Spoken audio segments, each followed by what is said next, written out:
You're listening to Secrets for Scaling, a Gecko Board podcast that explores the growth secrets of successful founders and CEOs. If you've been enjoying Secrets for Scaling, we ask that you head on over to iTunes to give us a rating or review. That way, people just like you will also discover the founder stories that we've been sharing. Thank you so much for tuning in. For this episode, we spoke with Srini Rao, author and founder and CEO of Unmistakable Creative, an incredible podcast and animated short series. Hey Srini, welcome to Secrets for Scaling.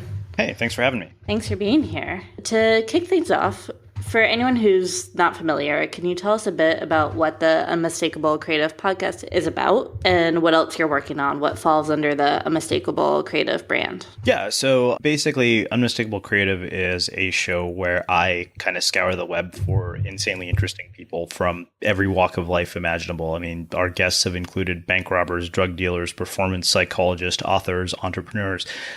We made a pretty significant pivot in 2014 because we'd started out as a podcast for bloggers. And we started to realize that was one, incredibly limiting, and two, a lot of people who were listening to our show were not listening because they wanted to be bloggers. They were listening because they thought the people that we were interviewing were fascinating. In fact, our most popular interviews almost were never about how somebody had grown a blog or anything like that. It was the people who had really fascinating stories that struck a chord with people.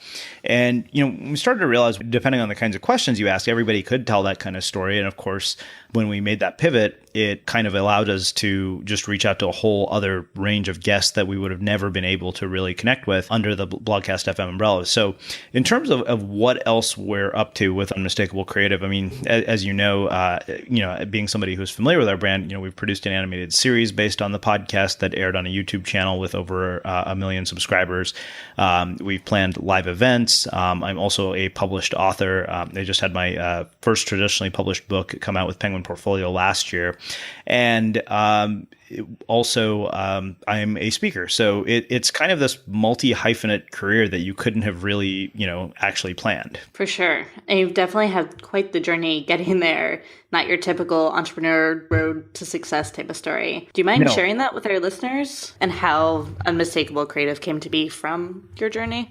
Yeah, absolutely. So, I graduated from business school in April 2009, which is, one of the worst possible times you could graduate from any kind of school because, the economy had just tanked. Nobody was hiring anybody, especially for jobs that, MBAs expected. And, it was kind of like you were all out there competing for jobs that paid less than $10 an hour. And so I thought, okay, if I'm going to work for $10 an hour for somebody else, I might as well work for $0 an hour for myself because the upside of that longer term probably is more significant. So I started a blog called The School of Life. And as a byproduct of that blog, because I was in this course called Blog Mastermind, one of the lessons was to interview people as a way to get traffic. And so I just started interviewing people. And I had this weekly series called Interviews with Up and Coming Bloggers. Literally, it was just an MP3 file with a few bullet points and people could download it. And that was really kind of how it began. Obviously it's evolved significantly from that point, but I think the sort of significant things are, one is that I didn't have a job. And so I thought, okay, I got a really good piece of advice from somebody who said, the worst thing that you could do when you're unemployed is to spend all of your time looking for a job, which sounds ridiculous when you hear it on the surface, because it's kind of like, okay, if you're unemployed, the one thing that's on your mind usually is trying to find a job. But I realized that if you spend all your time, sort of consumed by this thing that is a sort of negative reinforcement mechanism in your life, that starts to reflect everything else in your life. Like you feel that that's all that's going on. So in all honesty, having this blog, having this online project just became an outlet to pass the time and to make sure that I didn't go insane during this job search. But I had one last day job in 2010, but as time progressed, it was very clear this was turning into something much bigger than I had ever intended for it to. I really didn't think it was going to be a career or anything like that. It was literally the reason I started the project, to believe it or not, was to actually find a way to stand out in the job market. That was the original impetus for it, was to help me to get a job, ironically. So started there, and we interviewed hundreds of bloggers, and of course during this time we were learning a ton of things from all of the people that we interviewed and applying it to our own business. And then in 2013, things really started to change. I parted ways with a partner that things were not really working out with, and I had a mentor named Greg Hartle, who you probably are familiar with, come on board and work with me for probably about a year and a half. And during that time, I had a self-published book called The Art of Being Unmistakable that ended up somehow in the hands of Glenn Beck and landed me on the Glenn Beck Show. That ended up selling about 15,000 copies. We rebranded the show as Unmistakable Creative. And in 2014, we had our first live event, the Instigator Experience. So in the span of about a year, we changed a lot of things rather quickly. And then, in 2015, an editor at Penguin ended up finding something that I wrote online on medium.com and reached out and said, hey, we're interested in talking about a book. And so that became the foundation for Unmistakable, Why Only is Better Than Best. And I just submitted my manuscript for my second book, which is all about creative habits and productivity. So that is a very sort of condensed version of about a 10-year story. I would love to unpack pieces of that. Yeah, absolutely. You were looking for jobs as you were starting the blog and the interview series, right? Yep. And you took some jobs throughout. I took one job. Yeah, I took one job working at an online travel company because I thought, okay, you know what, I should take a job that's going to complement what I'm doing. And it worked out really well because I built the blog for that online travel company and we staffed it with writers. And I staffed it with writers that were bloggers that I knew from having started my own blog and from interviewing all these people. So it was kind of a nice compliment. But eventually the project got tabled and I ended up leaving. And then meanwhile, the blog and the interview series took off during that time. Well, to say that it took off would be, I think, an overstatement because it didn't just take off. Like it took quite a while. I mean, it was about 3 to 4 years of really kind of grinding it out. But the one thing that I would say I learned from it was I learned, about the power of consistency and how you could accomplish miraculous things if you did anything consistently. And that's one of the things that I see over and over with people is that they're not consistent about some of the things that they do. And so as a result, they end up with situations where they're not able to sustain what they do, mainly because they lack consistency. Like consistency is such a critical factor in a creative career. And the thing is, you have to be consistent when nobody is paying you to or nobody, cares about what you're doing. My dad has this saying he always says, it's if it was easy, everyone would do it. Mm-hmm. And I think that definitely applies to consistency thing, no matter what you're talking about. Yeah. Consistency is definitely a challenge. And you mentioned the book landing in the hands of Glenn Beck. I'd imagine there's some strategy behind that, or were you sending it to certain people who you thought it would be helpful to, or is it just dumb luck? It was weird because, I understood a little bit about book marketing, not a ton, but, it was honestly one of those sort of strange strokes of luck. Like we had sold about 300 copies in the first couple of weeks. So I knew how to get a self-published book to sell. We had an email list. We had people we could email. There wasn't, in all honesty, I wish I could tell you that there was some strategic approach to having that book end up in the hands of Glenn Beck, but that's just not the case. Glenn happened to be perusing Amazon one day and he saw the book cover in the recommended list. And he's like, I almost never click on those. And he clicked on it. He read the sample chapter and then he ended up buying it. And I remember very distinctly, he mentioned it on his radio show. And, I remember going to Amazon and seeing that it had gone up in the ranks. And I tweeted saying, hey, my book is number one in the best business category. And somebody replied back saying, you might want to thank Glenn Beck. He raved about your book on his show today. Wow. That is quite the string of luck. That's awesome. Going back to big picture a little bit, how big is a company today? In terms of podcast listeners, book sales, all of it. So, team. In terms of book sales, well, the first book sold 15,000 copies, the self-published book. Unmistakable, my traditionally published book has sold a couple thousand copies, I believe. And I just got audiobook sales numbers. So probably, anywhere between 2,000 to 3,000 is, I think, what the second book sold. And then, we get about 10,000 downloads per episode. We have 20,000 subscribers on our email list. That's kind of where we're at right now as far as growth and size goes. And obviously, we're growing quite a bit right now as well.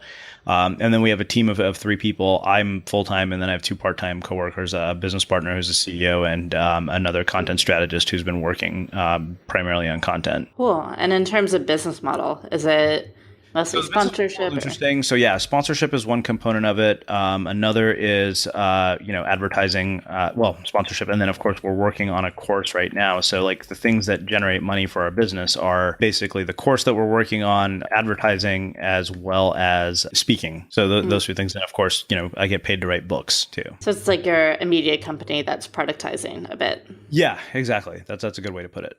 So, switching gears a bit, at the end of each interview, you ask your guests what they think makes someone or something unmistakable. Mhm. I'd like to ask you the same question, as well as what is the value of being unmistakable as a founder? Sure. For the purposes of writing a book, you have to define what your own definition is. But I mean, for me, it was the idea that you have done something that is so distinctive that literally nobody else could have done it but you. And it's immediately recognized as your work. Like, it can't be mistaken for somebody else. And the example that I always come back to is my friend Mars Dorian, whose artwork you've probably seen if you visited our website. What's interesting is that anytime Mars does something, you can take one look at it and you know that he's the only one who could have done it. He doesn't even have to put his name on it. You can just say, okay, Mars did that, because it's such a sort of distinctive style. And so, yeah, that's where it came from. And as far as the value of that, I think is it completely changes, sort of your approach to competition, right? Because if you're the only one who can do what you do in the way that you do it, your competition is pretty much irrelevant at that point.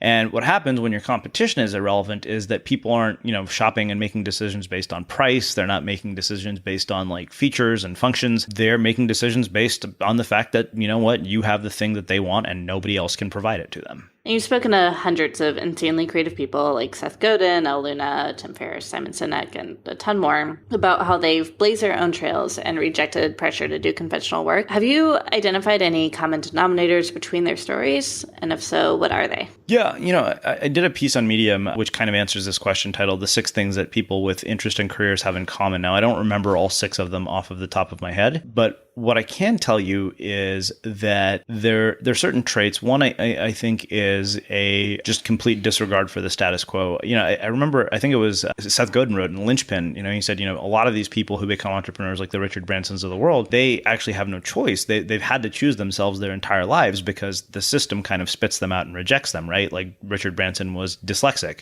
So, the traditional sort of system of school and academia would definitely not work for somebody like that. The other thing that I saw over and over was that they could take any sort of seeming disadvantage. Again, for some reason, dyslexia seems to be the one that came up over and over again, and turn it into a disproportionate advantage. So, you look at somebody like our friend Philip McKernan, who is this incredible speaker.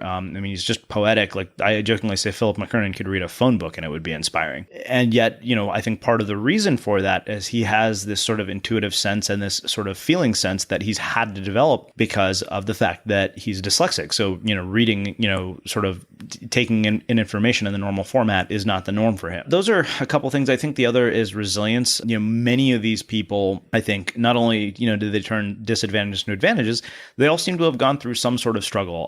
That's something that I seem to find in every episode, that there's no way that you get to where you're at without taking a few blows. In one of the Stephen Pressfield books, he talks about, the first time he got his name on a screenplay was King Kong Lives, and he said he was crushed. And then one of his friends said, "Are you going to quit?"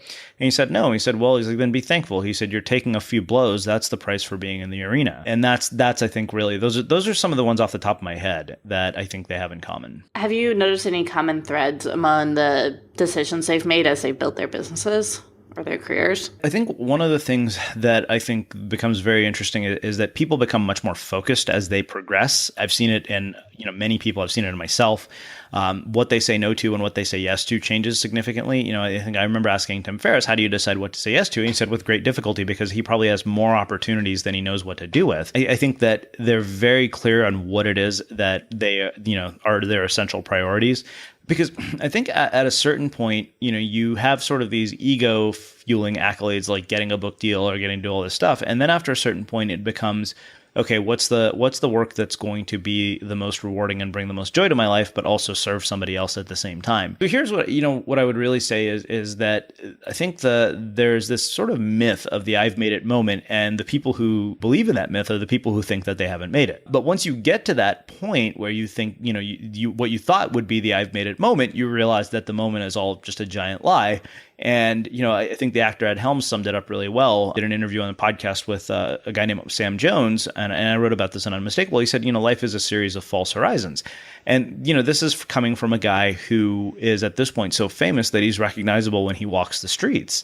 And so for somebody like that to say that, it just makes you realize, okay, the real reward in getting to this point in your career is not necessarily the sort of external accolades, but the fact that you get to keep doing this thing that you love. Like you get to keep playing this game. You get to keep striving for more.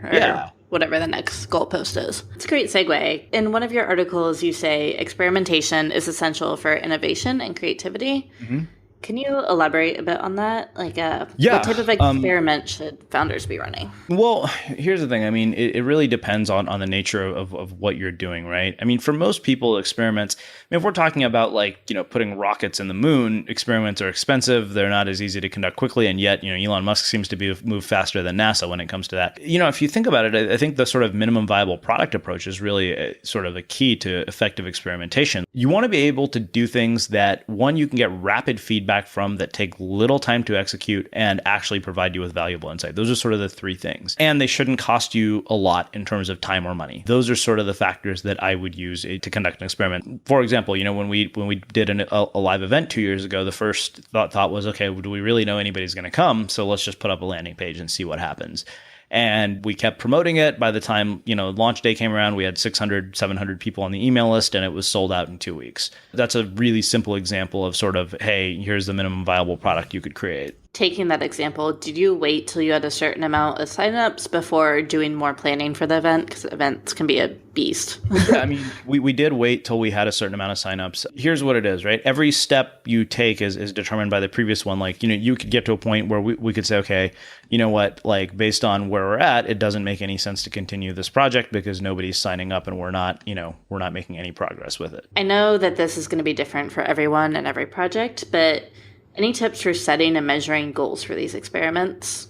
Yeah, that's a great question. I think the best place I could refer you to for that is given that this isn't my forte, I think this is very data driven. Sean Ellis wrote an amazing book called, I believe it's called Growth Hackers. One of our friends is doing a lot of data analysis for us right now. But that book is filled with kind of experiments. I think, you want experiments that give you information, and you want to make decisions based on data. Like the most valuable thing that often comes from a failed experiment is actual data that you can use to change what you're going to do. Yeah. And I think you have to be careful about what data you use too. It's easy to also look at the wrong data and make decisions on that. Totally. It's good to have those people who can help guide, or those resources who can help guide you on which data to use. Cool. Kind of related, you've written and spoken a lot about keystone habits and how they revolutionize your business. I think this can be super important for founders especially. Can you explain a little bit about what keystone habits are? Yeah. And what yours are? So, I mean, the idea of a keystone habit is something that came from Charles Duhigg's book, The Power of Habit. One of the things he noticed in that book was when somebody picked up a new habit, for example, like starting to exercise regularly, it would create this almost ripple effect into every other area of their life. Because, let's say you start exercising, suddenly you're kind of like, oh, I can't eat like crap anymore because, you literally physically feel it when you're exercising. So you start having to take your diet seriously. So suddenly the person who's exercising regularly starts eating very healthy. Okay, so now they're exercising and eating healthy and they have all this energy. And so with all that energy, they pour it into something that they've been delaying or procrastinating on for a really long time. So the idea is that this one habit can create sort of a ripple. For me personally, that was the idea of 1,000 words a day. Like I had no idea just how valuable that would be, but it's kind of responsible for everything else that happens. Like I get all my creative ideas from that practice. I find it therapeutic. I think it's something that grounds you because it's something that you can rely on every single day. Jonathan Fields talks about this idea of certainty anchors, and by its very nature, you're doing anything entrepreneurial, it's incredibly uncertain. So if you have this one thing that you do every day, it helps you navigate the uncertainty of everything else without losing your mind. So that's the gist of it. And again, like the keystone habit of writing 1,000 words a day rippled into everything else. It led to planning an event. It led to, Glenn Beck. It led to multiple books. It's led to articles. It leads to ideas for the podcast. I mean, it leads to, thoughts on business strategy. And all of that is basically just 1,000 words a day of whatever is on my mind. So this is a selfish question, but I feel like I'm probably not alone. Every time I pick up a new habit, or I start exercising regularly and eating healthy, or if I finally start working on a project I've been thinking about and I like really get going for a few weeks, every single time I hit a wall. Either my body just like breaks down or my brain just stops working. It never fails. Mm-hmm. Do you experience that at all, or do you have any tips for how to overcome that wall feeling? Yeah, I do experience walls. I think that there's this sort of misperception that those of us who, do this kind of work are superhuman or don't screw up. Like I have days when I miss my 1,000 words. I have days when I give into distractions. I think one of the big things, one of the reasons that I think often people hit walls is that the pace at which they're operating is very unsustainable, right? So if you've never had the habit of writing 1,000 words a day and you decide tomorrow, hey, you know what, I'm going to write 1,000 words a day, and you might make it through tomorrow. You might make it through another day. And by the time the next day rolls around, you're like, wow, this is harder than I thought. And so I think it's kind of like weightlifting, right? You don't go to the gym and start lifting 50, 100-pound barbells, because if you do, you would hurt yourself. And that, I think, is what causes people to hit walls. So what I always tell people when they're hitting walls is, okay, dial it back, slow it down. You want your pace to be sustainable, right? Because there's two types of momentum you can have. One is very frenetic and chaotic, and you're running around with your hair on fire. Another is sort of steady and stoic. And the latter, I think, is much more powerful and much more sustainable over the long term. So still do it every day or nearly every day, but just start smaller? Yeah, if you start smaller and you make it sustainable and build your way up, then I think you're not going to hit walls nearly as much. So switching gears again a bit, going back to that data and measurement, they do not make it easy to track metrics for a podcast. No, they don't, as you well know. Yeah. Have you found any way to measure the growth of Unmistakable Creative Podcasts in a meaningful way? I know you mentioned downloads. So downloads being one, I mean, the truth is that we've been focused exclusively on email, and I think that that's actually really smart for anybody because that's the asset that you control, The challenge is that iTunes is really a closed ecosystem, and that creates all sorts of problems for us, for everybody who has a podcast, until iTunes decides that, hey, we should, share the data that we have with our podcast subscribers. I think we're kind of at a loss. I mean, you kind of have to go based on what SoundCloud provides you and or whatever host you're using, and then kind of, and that's why if you prioritize email, at least you control that asset. That makes sense. So Unmistakable Creative has been around for 7 years, yeah? Yeah, 2000. Yeah, so 2009. Yeah, this will be at the end of this year. It'll be 8 or 9 years. And you're about to publish your third book. If you were to give any piece of advice to founders who are just beginning to enter a creative endeavor or to scale their business, what would it be? I think focus is really critical. Most people say yes to way too many things, and they're not focused on the things that genuinely move the needle, right? Like Sam Altman talks about this in the Y Combinator Startup School podcast series. Founders, like let's say that you have a software as a service business, which I know you guys do at Geckoboard. Like the major thing that is important for what you guys do is revenue and users. That's it. Like those should be the only two things that you prioritize. But the thing is, it's very easy to get caught up in a lot of things that don't move the needle on those two things, right? Like you could go do a bunch of press, or you could go speak at a bunch of conferences. And unless those things are directly related to what you're doing, what you're trying to ultimately accomplish, it's a waste of time. So I can tell you, I realize when I'm on Facebook, I'm like, okay, generally, I'm like, what I'm doing here is not going to do the two things I need. It's not. So if I have three things that I want to accomplish, which are revenue, subscribers, and, email subscribers and downloads, being on Facebook doesn't lead to any one of those things. So I think you can always look at, okay, what is your day-to-day activity actually aligned with where you ultimately want to end up is what I would say. And that's something you really should prioritize. And I think that's a great point to wrap up at. Thank you, Srini, for joining us today. Yeah, my pleasure. Thank you for listening to Geckoboard's Secrets for Scaling podcast. If you know of someone who you think would be a great guest for Secrets for Scaling, or if you want to share your own scaling story, email me anytime at shannon@geckoboard.com. We'd love to have you. If you've been enjoying Secrets for Scaling, please consider giving us a review on iTunes. We'd appreciate it.